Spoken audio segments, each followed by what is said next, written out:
Ladies and gentlemen, it's time now for our next session, Firewall Impossible, Securing Finance in a World of Hackers. In a world where hackers lurk in every digital shadow, the fintech industry faces a new breed of threat, one that evolves faster than the defenses built to stop it. As cybercriminals grow more sophisticated, only the most resilient defenses stand between financial stability and chaos. This panel unites industry leaders and security experts to uncover how finance's digital strongholds can stay impenetrable in a landscape where every second counts. Our panelists are Hafed Ajmi, Regulatory and Financial Crime Compliance at PwC Middle East, and Amir Kolahzadeh, founder and CEO of ITSec. Welcome.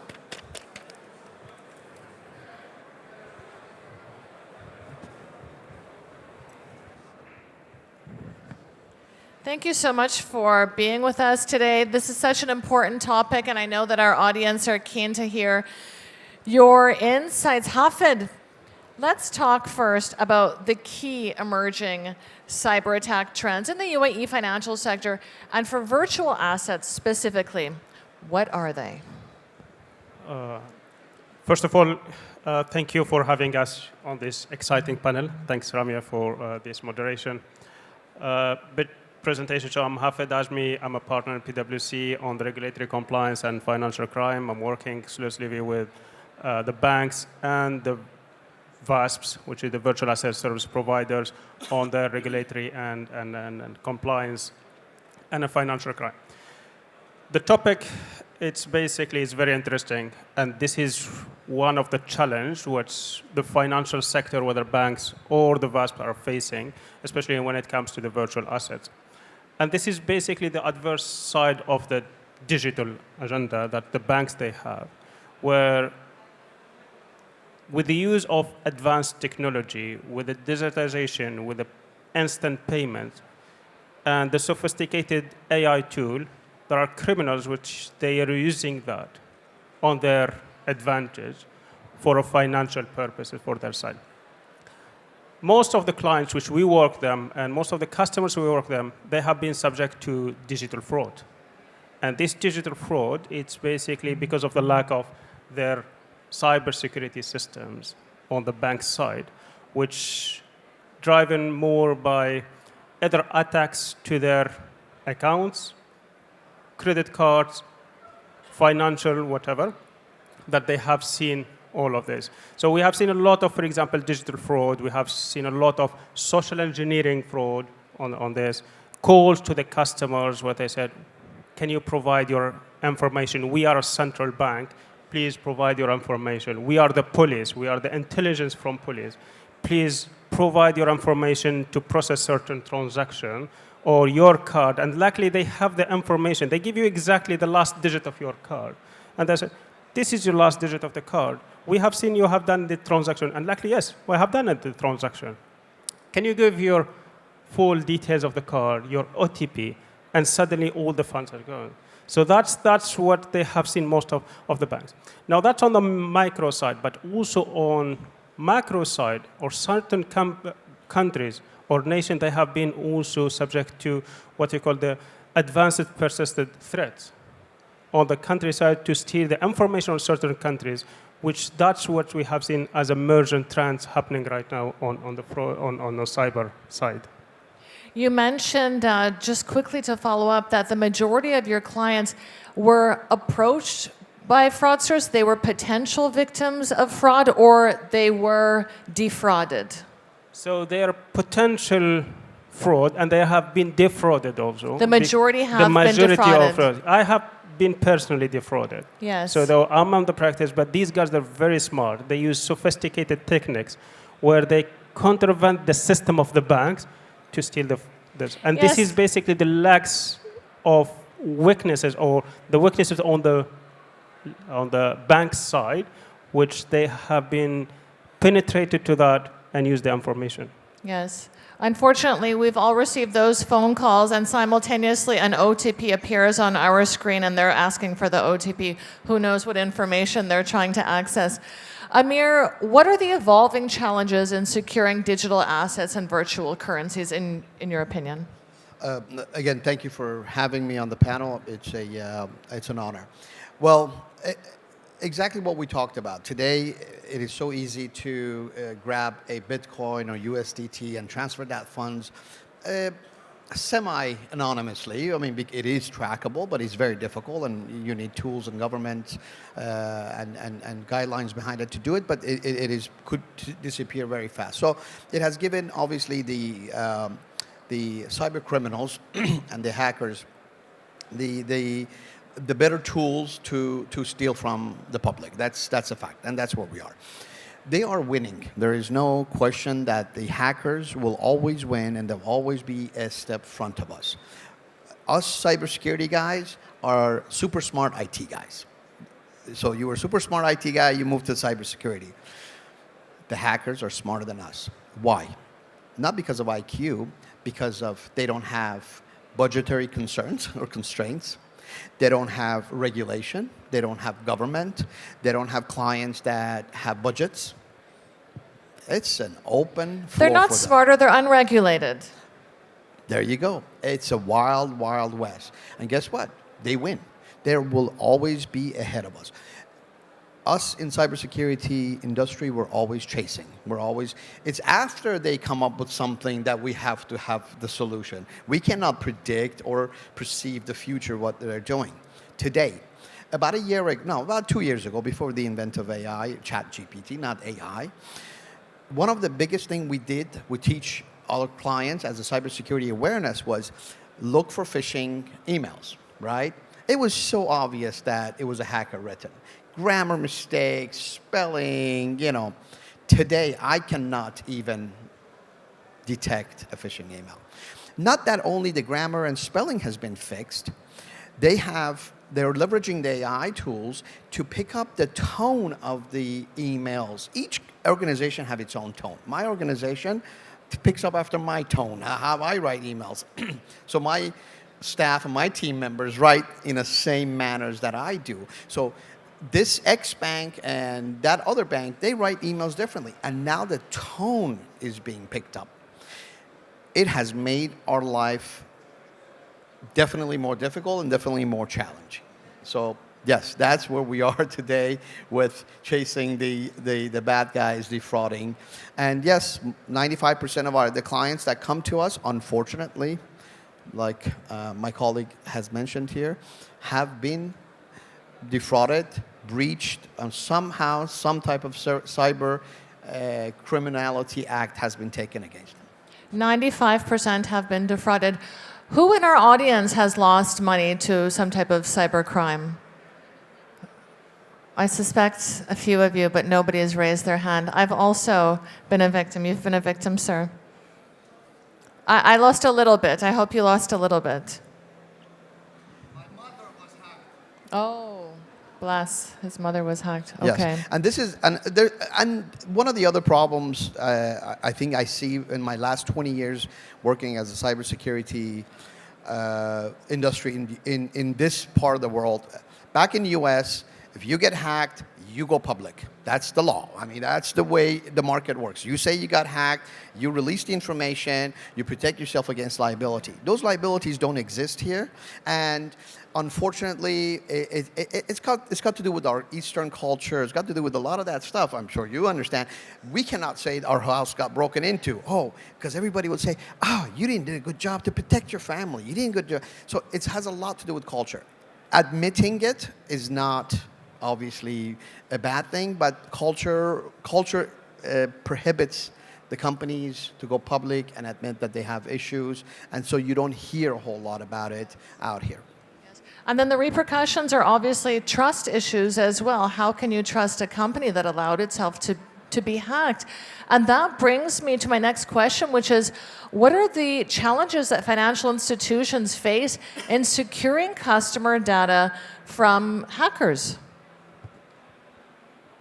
Well, that's the issue, or that's the challenge which basically most of the financial institution they face is they have a legacy systems, right? So their legacy system are not updated with the latest technology advancement. So as we said, these hackers, fraudulers, they're using the sophisticated AI techniques, as Amir said, but on the other side, the banks or the financial institution, they are still suffering from a legacy systems. They're still suffering from a fragmented system where they have a problem of integration internally on that system, which leaves a lot of weaknesses on their system. The second part is, I want to say, the large volume of data. So post-COVID, everything is coming digital. We as a client or a customer, I requested to everything to be digital, to have instant payments, instant transfers, using this powerful tool where all my information is here, but I don't know how to use it. I don't know the backside of it, where my accounts are here, my personal data is here, but I don't know, so I left anywhere. Okay, so that, and this large volume of data, it's basically, it's difficult for the bank to handle that and to handle how to secure this data and to comply with the regulation, though there is a new regulation issued, new laws are issued, but for the financial institution to implement these laws and to effectively implement what is the requirement of regulation, it takes ages for them. And that's why these fraudsters are there very, very smart, very efficient to use that gaps and to leverage that for their benefits. So that's always the challenge at hand. The other side, we have also the lack of awareness, either from the customer, individual customers, or someone who's working at the financial institution, because they don't conduct this kind of what we call, from regulation, a risk assessment for what are the threats, what are the vulnerabilities that we are exposed to. So that's also, there is a lack of awareness and how to proactively see what is the market. So we are all pushing towards, I want to implement something digital. I want to catch the competition with other banks, but on the back side, their system is not allowing, their compliance is not allowing, their cybersecurity, maybe they don't have a cybersecurity team which is there who understand what are the risks. So that's give the whole, which an opportunity for the hackers to use that for their benefits. So they're capitalizing on this fragmentation and on this lack of awareness. Would you agree that these are the major issues? 100%. Major issues that exist, as I said, it's regulatory enforcement. So currently, let's talk about UAE. Dubai and Abu Dhabi have separate different government authorities that push cybersecurity policies. But currently, those policies only apply to government and semi-government institutions. So no private organizations have to work around those regulations. We don't know why they have not been pushed to at least the larger enterprise, which is banks and other things. So all the policies that exist within the banking regulations are self-imposed.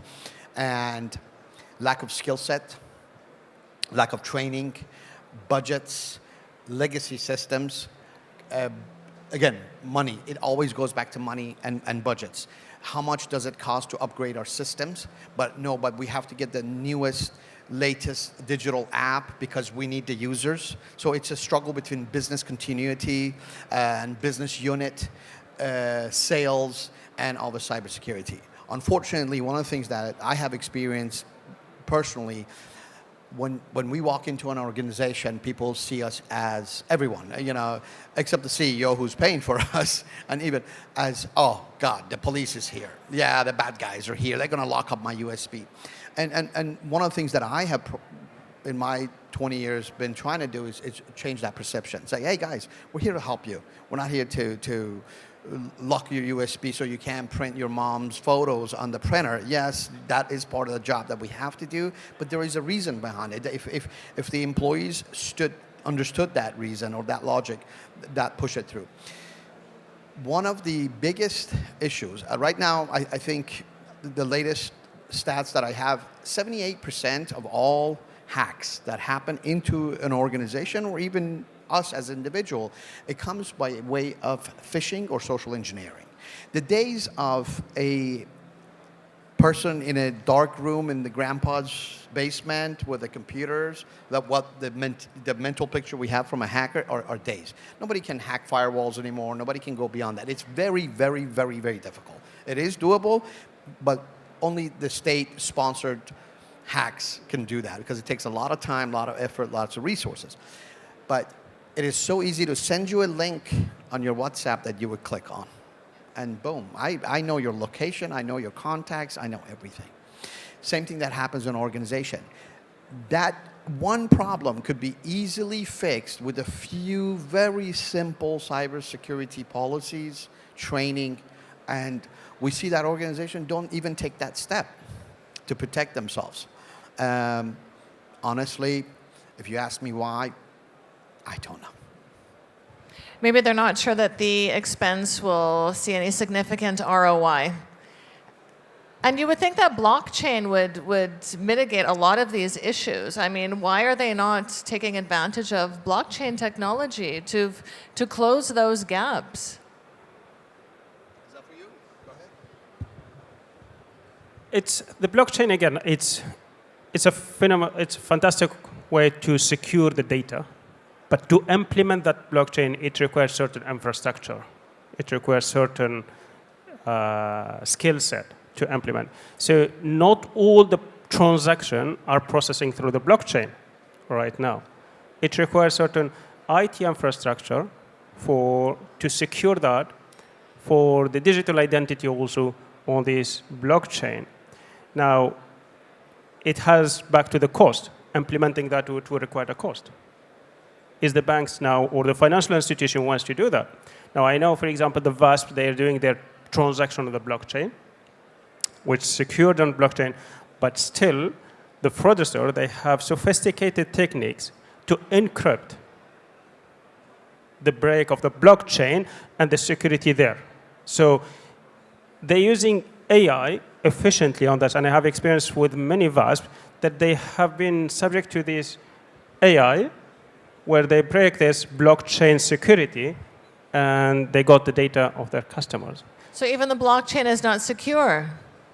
So it's not. We are not secure. This is a headline, by the way, because we all believe that the blockchain is secure. This is always, there is a trend. There is a pattern. If you are not updating with the latest security, there is a new version which will be outdated. So that it will be used. So you need to be proactive rather than reactive on this. Okay. In this case, what are the best practices in fundamental cybersecurity, and how important is the human element in cyber hygiene and keeping things clean? As this is continuation of what I was just speaking about, I think if we look at cybersecurity as a three-prong or a triangle, is processes, systems, and people. And as I said, systems have been pretty secure for the past few years. We're getting to a place that firewalls are at their most advanced state and they're dynamically being updated. Computers all have some type of, in a bigger organization, some type of anti-malware, anti-ransomware agents on them. Our phones are smarter to detect and do scans in the back. The last and the weakest chain in this link is us human, as I said. Let me give you a really crazy example. We did a ransomware experimentation with a company that we installed anonymous cameras, only a few people in the company knew, and we launched a fake ransomware within the organization. And we wanted to see the reaction of the people who actually clicked on a certain link they didn't know and infected their system with that ransomware. You will be surprised when I tell you. So basically, we had this video, this gal clicked on it. She recognized that she's done something wrong, and then the message came up, your system has been blocked, you ransomware. She looked around and turned the system off and sat there just acting like nothing happened. If she would have reported this, right? So, and we measured, we actually timed it. It was about 27, 28 minutes that she got up from her workstation, and we don't know where she went, but then about an hour later, IT showed up. If she would have reported it within the first 5 minutes, IT could have isolated her system and did not allow the infection throughout the network. So again, it goes back to the weakest link that is us, the human, and the lack of cybersecurity training. And we didn't have to buy car insurance till we were forced. And lots of people still don't buy car insurance or house insurance, or in LA, fire insurance for that matter, till they get burnt down. It is our human DNA, and hasn't changed in 100 years, and I don't know when it would change. Would you like to comment on that as well? No, I think he covered that. That's absolutely true. In that case, Hafed, how are emerging technologies like AI, like machine learning and blockchain being used to prevent and detect the cyber attacks in the financial sector? Let's forget that the blockchain is penetrable. Look, Blockchain is not. Blockchain is immutable. Do we know the difference? Immutable is something that cannot be reversed. One is something written into a blockchain. It cannot be reversed, whether it's wrong or right. You see, that's the beauty of blockchain. But the perception that the actual blockchain is, yes, you can't really hack the blockchain, but you can hack the interfaces to the blockchain, right? When you open your Trust Wallet or your Binance, this is a gateway. This is an interface into many different nodes of the blockchain. That interface, that web access, that's hackable. So if I can hack your account, then I have access to your blockchain, which is your USDT wallet. You see, that is, what is it? Can I hack the USDT chain? No. You see, but can I hack you to access your USDT wallet? Definitely. That's it. yeah. So absolutely, because there is a difference between AI and blockchain. The blockchain is the techniques how to transfer data, which immutable. There is certain characteristics of the blockchain. The AI is the tool that used for certain analysis, efficiency of certain processes. Now, we all talk about AI, but are we using that effectively? Do we have people who can understand that using that effectively? That's where the challenge for it. It will facilitate a lot, but right now the financial institution, they're exploring what are use cases of using AI in the cybersecurity, in the processing, in the product, whatever. It's used for certain cases too, for example, where they do the threats analysis, threats intelligence analysis, predictive analysis, or looking at the large volume of data of certain behavior of customers and see how he's behaving, whether it's aligned with his behavior or not, to detect certain fraud cases for a prevention purpose. Yes, they are using that, but it requires, again, people who can understand how to use all these use cases and implement it. That's where now financial institutions, they're exploring all these use cases, leveraging AI to use it on this. The other case is the smart contract, which now also being used to secure the data of the contracts of the customers and to use it through the blockchain. As I said, the blockchain itself, once it's secured, it cannot penetrate. But to get that, and you can hack the interface to get access to the blockchain, that's where the dangerous part of this. Once they get access to it, they have all the information. Because the blockchain, it could be either public blockchain or private blockchain. It can be with AI. So the AI is the tools you can use it on your benefit, and it can use against you also by the fraudster. So that's where is now all these cases, it's being explored to use that to do some fraud prevention, scam prevention, analysis, behavioral metrics or behavioral biometrics to understand whether it's a scam, is a fraud or not. And apparently banks are also using AI to determine whether you're going to be late paying your loan or whether you're going to make your loan payments, and we learned that yesterday. One comment about AI, if we compare the AI to a human age, it's 1 day old. It's at its first day of birth. Well, AI hasn't even broke out of the box yet. It's in its infancy, and it grows at 1 million times the pace that we grow. Exactly. But if we really looked at it, where we are today, this very moment, I say AI is 1 day old. The possibilities are endless, and what is to come. But it's not there. Ideas are there. Lots of, wow, light bulbs are going off. We have a few of them. We want to do this thing. We want to do that thing. But just like Hadif said, how do we do it? How do we gather all that information? How do we pull it together? It's very, very difficult. And Amir, I know that you are using AI for smarter know your customer and know your transaction compliance. Tell us a little bit about that. Well, that's exactly where AI is actually today is useful. Okay, AI is very useful if there is.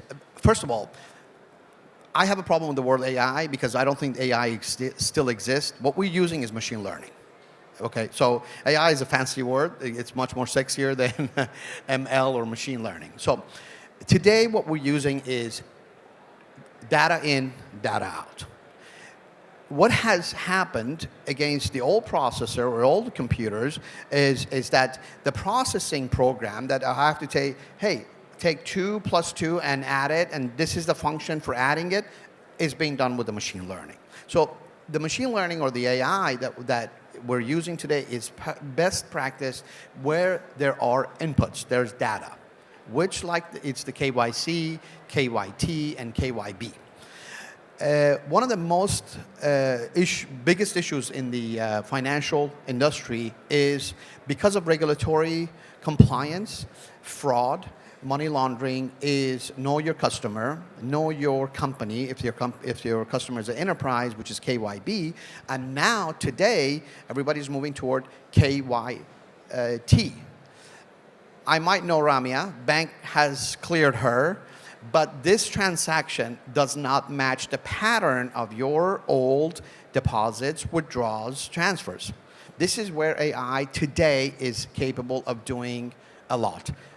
Understanding patterns, analyzing them super, super quick, and be able to, having notifications to the right people say, hey, there's something wrong here. This is out of the normal pattern. So it's a lot about patterns and the existing data that the AI can help flag fraudulent activities within an account. Now, what AI cannot do is prevent that guy you just said to call you says he's from the bank. How does AI know that that guy is going to call you, right? So AI is doing well within the parameters of having data, but cannot predict the future.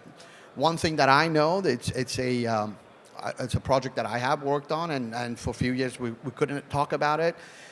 Dubai Police Command Center has an actually AI that was launched about 5 to 7 years ago, around there.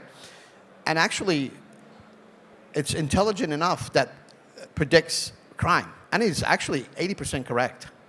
So the command center in the police department in Dubai headquarters, in Dubai Police headquarters, in the command center says,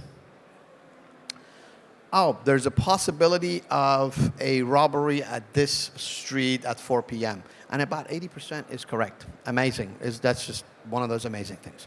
Yeah, it's remarkable the efficiency with which Dubai Police operate and really capitalize on all the technologies that are out there. And I don't mind being on camera 24/7 as long as I'm safe. I'm okay with that. Hafed, what role would you say that regulators are playing in driving cybersecurity strategies within the financial sector? Well, the regulator, they play a critical role and a crucial role on the stability of the financial system overall. And the cybersecurity or the hackers, they are disturbing the whole financial system. So they are playing a great role in terms of establishing the whole framework and the guidance for the controls and measures to be implemented. They enforce that. They need to enforce that through an enforcement action, and they need to foster also the collaboration between different players in the financial system, from a private sector, public sector, whatever, is to collaborate for that.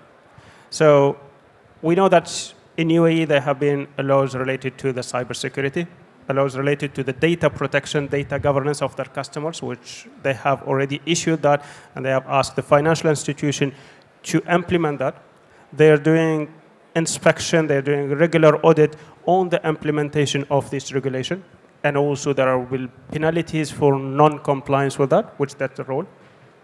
But also they play a role in terms of the collaboration between the different players, the different banks, with sharing the information, sharing what are the threats that's happening in the industry, and with a different player is to make sure that there have been enough awareness amongst this player of what is happening in the market and how to protect that.